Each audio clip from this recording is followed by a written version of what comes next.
Hoje vamos falar de um dos profetas mais injustiçados da história. Um homem que dedicou sua vida a Deus, mas colheu dor, humilhação e traição. Jeremias não foi apenas um profeta. Ele foi uma testemunha viva da destruição de Jerusalém e um símbolo da coletada à verdade. Imagine ser odiado pelo próprio povo que você tenta salvar, preso, torturado e abandonado por aqueles que deveriam ouvir a voz de Deus.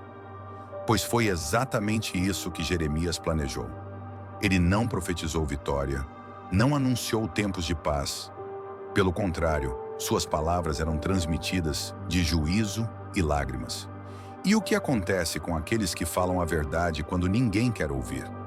Jeremias foi espancado, jogado em uma cisterna para morrer e, segundo a tradição, assassinado pelos próprios judeus que recusavam suas advertências. Ele viu reis caírem, viu a fome consumir sua nação e viu a cidade de Deus queimando em chamas. Mas mesmo diante do sofrimento extremo, nunca recuperei. Suas profecias foram ignoradas no momento, mas cada palavra foi cumprida. Hoje muitos o conhecem como a profeta das lágrimas, mas poucos entendem o peso de sua dor. Mas por que Jeremias sofreu tanto? O que o tornado estava tão odiado? E por que sua história ainda é tão impactante nos dias de hoje? Se prepare, porque essa não é apenas uma história de perseguição. É uma lição sobre o preço da verdade, a dureza do coração humano e a fidelidade de Deus mesmo em meio ao caos. E no final você pode se surpreender ao perceber que Jeremias não foi o único a enfrentar esse destino. Mas antes, quer descobrir mais sobre os mistérios e curiosidades da Bíblia? Inscreva-se agora no nosso canal e ative o sininho para não perder nenhum conteúdo.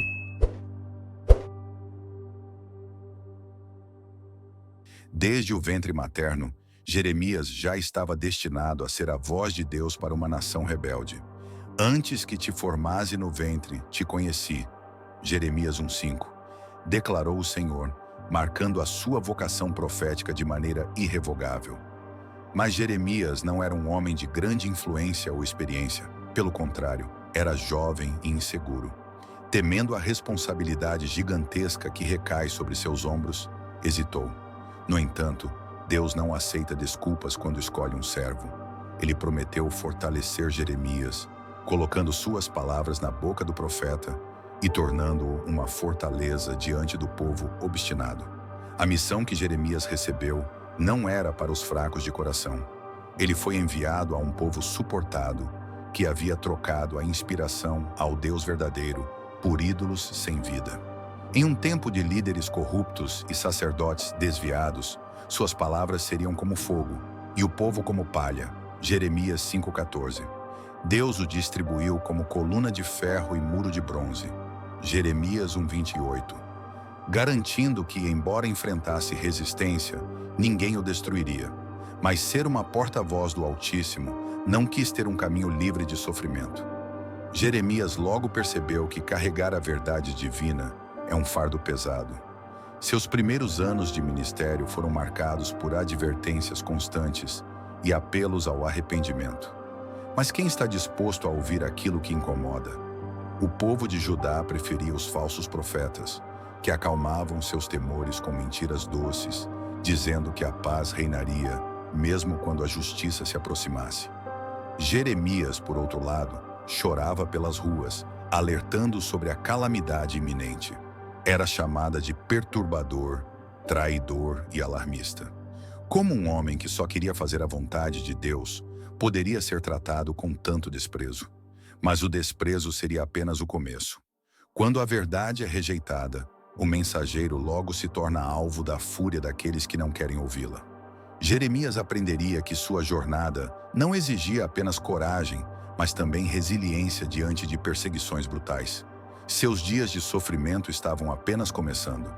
A paciência divina tem limites, e Judá estava testando cada um deles. Por décadas, Deus invejou profetas para alertar o povo sobre sua idolatria, injustiça e corrupção. Mas eles se recusaram a ouvir. Jeremias, com sua voz de dor e urgência, clamava: Convertei-vos cada do seu mau caminho, e melhorei as vossas ações. Jeremias 7:3. Mas o coração resistido da nação escolheu acreditar na ilusão de que o templo garantiria sua segurança. Afinal, como Deus permitiria que sua casa fosse destruída? No entanto, o profeta sabia que Judá estava à beira do precipício. Os líderes, aqueles que deveriam guiar o povo com justiça, foram fundados na ganância e na corrupção. Juízes vendiam sentenças, os sacerdotes profanavam o sagrado e os profetas preferiam bajular os poderosos a confrontá-los com a verdade. O culto aos deuses pagos foi realizado nos altos montes e até sacrifícios humanos foram oferecidos ao Moloque. Jeremias não poupava palavras. Vocês investem em palavras mentirosas que para nada vos aproveitam. Jeremias 7:8. Ele os chamava de ladrões que usavam o templo como esconderijo. Mas será que alguém que ama as trevas aceitará facilmente a luz? A resposta veio em forma de ódio. Jeremias não era apenas ignorado, era ridicularizado e ameaçado. Os falsos profetas diziam o contrário de suas mensagens, alegando que Deus jamais permitiria a destruição de Jerusalém. O povo, iludido por esses discursos, zombou do profeta. Mas Deus já havia decidido. Babilônia seria o instrumento do seu juízo. Jeremias avisou que o cativeiro viria, que a cidade seria devastada, mas ninguém acreditava. Afinal, sempre houve tempo para lamentar antes. Por que agora seria diferente? O problema é que o tempo da graça estava se esgotando. Jeremias via o que ninguém mais queria enxergar. A fumaça do juízo já subia no horizonte. Mas os surdos espirituais não escutam trombetas, e os cegos voluntários não veem os sinais. A insistência do profeta em dizer a verdade logo custaria caro. Falar a verdade sempre tem um preço, e Jeremias pagou o dele com lágrimas e sangue. O profeta não apenas foi desprezo, mas sofreu agressões físicas por denunciar os pecados de Judá. Em uma de suas prisões, Passur, o sacerdote responsável pela segurança do templo, tentou que Jeremias fosse espancado e preso em um cepo. Jeremias 22. O profeta passou uma noite inteira torturado, com o corpo contorcido, exposto à humilhação pública. Ao ser solto, Jeremias não recuou. Pelo contrário, olhou nos olhos de seu torturador e anunciou que Deus havia mudado seu nome para terror por todos os lados, pois sua ruína viria em breve. A violência não se limita às agressões físicas. Jeremias foi constantemente ridicularizado. Chamavam-no de alarmista, traidor, agente da Babilônia. A palavra do Senhor se tornou para mim opróbrio e escárnio todo o dia. Jeremias 28. Confessou ele, em um momento de profunda angústia. Mas mesmo quando desejava calar-se, sentia como se um fogo ardesse em seus ossos e não conseguisse conter a mensagem. Ele falou porque Deus ordenou, mas o preço era alto. Ser odiado por seu próprio povo, ver amigos se voltarem contra ele, sentir-se sozinho e abandonado. Jeremias conheceu o gosto amargo da exclusão. A perseguição não vinha apenas de sacerdotes e príncipes, mas também do próprio povo. Em uma ocasião, Jeremias foi arrastado a julgamento e acusado de blasfêmia por anunciar que Jerusalém seria destruída. A multidão clamava por sua morte. Mas alguns líderes mais sensatos lembraram que outros profetas já fizeram advertências semelhantes e foram poupados. Ele sobreviveu, mas sua segurança estava longe de ser garantida. Mais tarde, os nobres, incomodados com suas profecias, conspiraram para matá-lo. Jogaram-no em uma cela subterrânea, onde ficou por muito tempo, esquecido e quase sem comida. Cada dia parecia mais pesado, mas Jeremias se recusava a abandonar seu chamado. Suas lágrimas não eram apenas pelo sofrimento pessoal, mas pela certeza de que seu povo estava cavando a própria destruição. Mas quando alguém incomoda demais, cedo ou tarde tenta silenciá-lo de vez. E foi exatamente isso que aconteceu. Chega um momento em que o ódio contra a verdade se torna insuportável para aqueles que a rejeitam. Para os príncipes de Judá, Jeremias era uma ameaça constante, um profeta perturbador que insistia em pregar a destruição de Jerusalém. Eles conceberam o rei Zedequias a entregá-lo, e sem julgamento justo, o profeta foi lançado em uma cisterna profunda. Jeremias 38:6. O fundo não tinha água, apenas lama.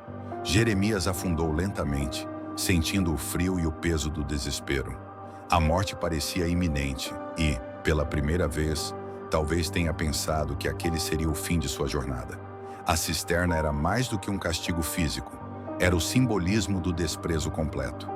Jeremias estava literalmente no mais profundo abandono, esquecido, sem esperança aparente. Seus inimigos acreditavam que, se ele não morresse afogado na lama, morreria de fome. Mas Deus sempre levanta aliados inesperados. Ebed-Meleque, um etíope eunuco da corte real, viu a injustiça e decidiu agir. Ele foi até o rei e implorou por Jeremias, afirmando que era um pecado deixar o profeta morrer daquela maneira. Zedequias, fraco e manipulável, autorizou o resgate. O resgate de Jeremias não foi feito com pressa ou brutalidade. Ebed-Meleque demonstrou compaixão ao jogar trapos e roupas velhas para que Jeremias os usasse como proteção ao ser puxado por cordas. Aquele ato pequeno, mas significativo, contrastava fortemente com a crueldade dos príncipes. O profeta, quase sem forças, foi erguido pouco a pouco até que finalmente voltou à superfície. A lama ficou para trás, mas a batalha ainda não havia acontecido. Jeremias estava livre da cisterna, mas não do destino que aguardava Jerusalém. Essa experiência não apenas demonstrou as exceções divinas, mas revelou como, até em tempos sombrios, Deus usa pessoas improváveis para cumprir seus propósitos. Jeremias poderia ter morrido naquela caverna de lama, mas sua missão ainda não havia sido concluída. No entanto, nem mesmo o resgate poderia impedir a tragédia que aconteceu por vir. Jerusalém estava prestes a cair e a profecia se cumpriria diante dos olhos de todos. O dia temido finalmente chegou. Por anos, Jeremias havia alertado que a cidade santa cairia se o povo não se arrependesse, mas suas palavras foram ignoradas. Agora, as muralhas de Jerusalém tremiam sob o peso dos babilônios. Nabucodonosor, rei da Babilônia, cercou a cidade e impôs um cerco cruel que durou meses.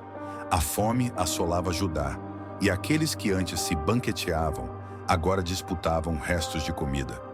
Os brandosos de ternura agora se tornaram cruéis. Os que se alimentavam dos manjares finos agora desfalecem pelas ruas. Lamentações 4:3-5. Jeremias observava tudo isso acontecer exatamente como Deus havia dito. O cerco se intensificava e dentro das muralhas o desespero crescia. O templo, orgulho e símbolo da fé de Judá, não oferece mais proteção. Os que zombaram das advertências de Jeremias agora se voltavam contra Deus em desespero.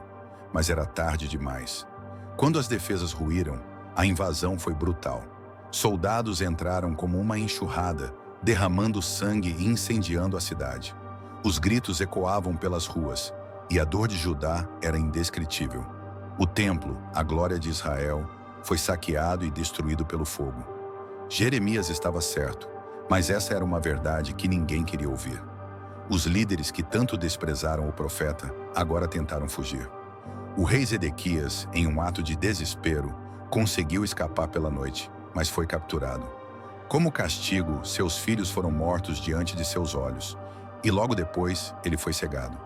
Preso em correntes, Zedequias foi levado para a Babilônia, onde passaria o resto de seus dias. Os nobres e sacerdotes foram mortos ou deportados como escravos. O povo que restou foi obrigado a marchar rumo ao exílio, carregando o peso de sua desobediência. A cidade que confiava na proteção divina havia se tornado um monte de ruínas fumegantes. E onde estava Jeremias em meio a tudo isso? Preso, humilhado, mas vivo. Diferentemente dos líderes de Judá, ele recebeu o respeito de Nabucodonosor, que o libertou e permitiu que escolhesse onde queria viver. Mas que consolo há em ver a própria nação ser destruída? Jeremias apareceu entre os poucos que ficaram, chorando sobre os escombros de Jerusalém. E agora, com o fim da cidade, uma nova batalha começaria. Lidar com a mentira que ainda queria desafiar o que Deus já havia decretado. Nem toda a oposição a Jeremias vinha de reis ou sacerdotes corruptos. Alguns se diziam profetas de Deus, mas sabiam aquilo que o povo queria ouvir, e não a verdade divina. Entre eles, um dos mais notórios foi Ananias. Em um dos momentos mais críticos da história de Judá, quando o exílio na Babilônia já foi acontecido, Ananias apareceu diante do povo e fez uma profecia totalmente confirmada à de Jeremias. Ele afirmou, em nome do Senhor, que dentro de 2 anos a Babilônia cairia e os exilados voltariam. Jeremias 28, 2-4. Suas palavras foram recebidas com alegria e esperança. Mas havia um problema. Deus nunca disse isso. Jeremias, que carregava um jugo de madeira no pescoço, como símbolo do cativeiro que viria, respondeu com cautela. Oxalá o Senhor fez assim. Jeremias 28, 6. Disse ele como quem desejava que fosse verdade. Mas a realidade não muda com discursos bonitos. Deus já havia decretado 70 anos de exílio e não 2. Ananias, enfurecido, arrancou o jugo do pescoço de Jeremias e as cortes, como se pudesse invalidar a profecia com um gesto teatral. O povo ficou em êxtase, preferindo acreditar na mentira confortável em vez da dura verdade. Mas Jeremias não precisou provar nada. Deus logo daria sua resposta. Pouco tempo depois, Deus tentou que Jeremias voltasse e confrontasse Ananias. O jugo de madeira havia sido quebrado, mas em seu lugar viria um jugo de ferro, muito mais pesado e inquebrável. Jeremias 28, 13. E então veio a sentença divina. Este ano morrerás, porque falaste rebeldia contra o Senhor. Jeremias 28, 16. Ananias morreu exatamente como foi profetizado, provando que a verdade de Deus não pode ser manipulada. Mas para muitos, isso já não fez diferença. Eles já escolheram em quem acreditar, mesmo que fosse um homem condenado por suas próprias palavras. A história de Jeremias e Ananias não foi apenas um debate entre 2 homens, mas um reflexo de um problema maior: a preferência humana pela ilusão ao invés da verdade. E essa foi a tragédia de Judá. Eles sempre rejeitaram o que realmente ouviram e abraçaram aquilo que os fariam sentir-se bem. Mas ignorar a verdade não impede que suas consequências cheguem. O exílio era irreversível, e logo Jeremias enfrentaria uma nova reviravolta. Seria forçado a partir para um destino ainda mais incerto. Depois da destruição de Jerusalém, a tragédia ainda não havia acontecido para Jeremias. A cidade estava em ruínas, o templo havia sido limitado às cinzas, e a maioria do povo tinha sido levada cativa para a Babilônia. Mas um pequeno grupo de judeus encontrou em Judá, tentando reconstruir o que restava. Entre eles, lideraram líderes que temiam represálias dos babilônios e buscavam orientação. Eles pediram que Jeremias consultasse a Deus sobre o que deveriam fazer e prometeram obedecer, independentemente da resposta. Jeremias 42, 5-6. No entanto, quando a resposta chegou, ficou claro que as suas palavras de acordo eram vazias. 10 dias depois, Deus respondeu: o povo deveria permanecer em Judá e confiar que ele os protegeria. Fugir para o Egito por medo de Nabucodonosor seria um erro fatal. Mas, como sempre, o povo rejeitou a palavra do Senhor. Jeremias foi acusado de conspirar com os babilônios e, contra sua vontade, foi preso para o Egito junto com os que tinham sobrevivido ao cerco. Jeremias 43, 2-7. Aquele que havia profetizado a destruição de Jerusalém agora era obrigado a deixar a terra prometida. O exílio, dessa vez, não foi imposto por estrangeiros, mas por seus próprios compatriotas. No Egito, Jeremias continua pregando. Mesmo assim, ele alertou que a destruição os alcançaria, pois Deus usaria Nabucodonosor para subjugar o Egito também. Mas os judeus no Egito, em vez de se arrependerem, dobraram sua rebeldia. Eles passaram a adorar a Rainha dos Céus, uma divindade honesta, afirmando que, quando a cultuavam no passado, tinham fartura. Mas desde que tinham seguido a Deus, só enfrentaram tristezas. Jeremias 44, 17-18. Era um argumento perverso, colocando a culpa de seus próprios pecados sobre o Criador. Jeremias, mais uma vez, declarou que sua destruição foi significativa. Não há registros bíblicos detalhando o que aconteceu depois. Jeremias foi um profeta que viveu para ver suas advertências se cumprirem, mas nunca foi ouvido como deveria. No Egito, distante da terra que tanto amava, ele proferiu suas últimas palavras proféticas. Mas seu destino ainda é um mistério. Algumas tradições dizem que foi apedrejado até a morte por aqueles que não suportavam mais suas mensagens. Mas, morto ou vivo, uma coisa era certa: a verdade que ele pregou nunca poderia ser silenciada. E mesmo após sua partida, seu legado ainda incomodaria aqueles que insistiam em desafiar a voz de Deus. O destino final de Jeremias é um dos grandes mistérios das Escrituras. A Bíblia não registra sua morte, mas as tradições judaicas e cristãs sugerem um progresso tão doloroso quanto sua jornada. Alguns relatos indicam que ele foi apedrejado no Egito pelos próprios judeus que o forçaram a ir para lá, incapazes de suportar suas advertências por mais tempo. Seria um fim irônico para um homem que passou a vida sendo rejeitado pelo próprio povo que tentou salvar. Jeremias, o profeta das lágrimas, teria derramado suas últimas sobre um povo que nunca quis ouvir. Se essa tradição é verdadeira, Jeremias morreu como viveu, incompreendido, perseguido e rejeitado.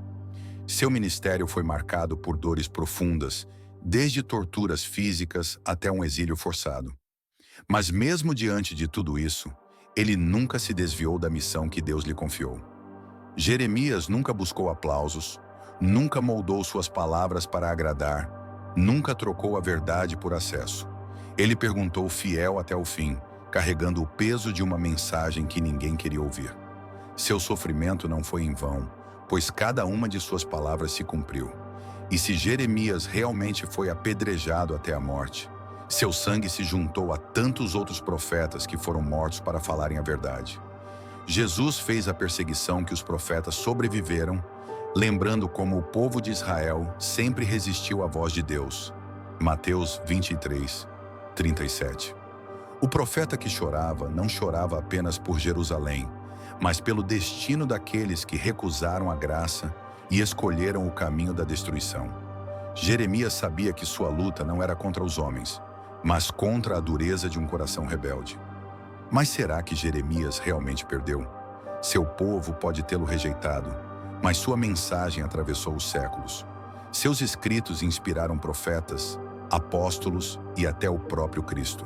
Suas palavras, comunicações de dor e esperança, ecoam até hoje.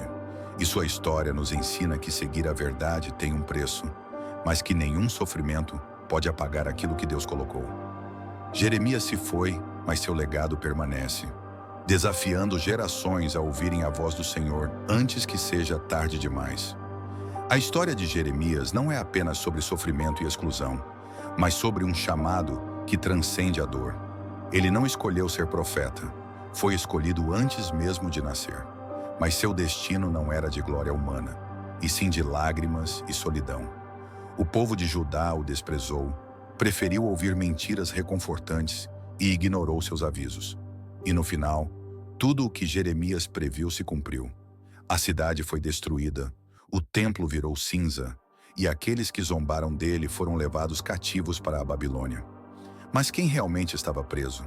Jeremias, que aparecem fiéis até o fim, ou aqueles que rejeitaram a verdade e colheram a destruição? Quantas vezes a história de Jeremias se repete? Quantas verdades são ignoradas porque são duras demais? O ser humano tem uma tendência assustadora de rejeitar aquilo que não lhe agrada. Preferimos palavras doces, ilusões reconfortantes, mesmo que isso nos leve à ruína. Jeremias não foi o primeiro a ser perseguido por falar a verdade, e certamente não foi o último. Jesus também morreu, foi traído, açoitado e morto por aqueles que queriam seguir a Deus. Jeremias carregou um jogo de madeira. Cristo carregou uma cruz. Na verdade, muitas vezes custa caro, mas há algo que Jeremias nos ensina. O verdadeiro servo de Deus não é aquele que busca aplausos, e sim aquele que permanece firme, mesmo quando todos se voltam contra ele. Ele não viu a restauração de Judá em vida, mas suas palavras atravessaram séculos e continuaram a ecoar. Se Jeremias estivesse aqui hoje, sua mensagem seria diferente? Ou ainda continuamos rejeitando as advertências divinas, preferindo ilusões passageiras? A história de Jeremias termina sem um estágio definitivo, mas talvez isso seja um convite para refletirmos sobre quem realmente ouvimos, sobre as verdades que evitamos e sobre o preço que estamos querendo pagar para seguir a vontade de Deus. Porque no final, a questão não é se a verdade vai prevalecer. Ela sempre prevalece. A questão é, estaremos do lado dela quando isso acontecer?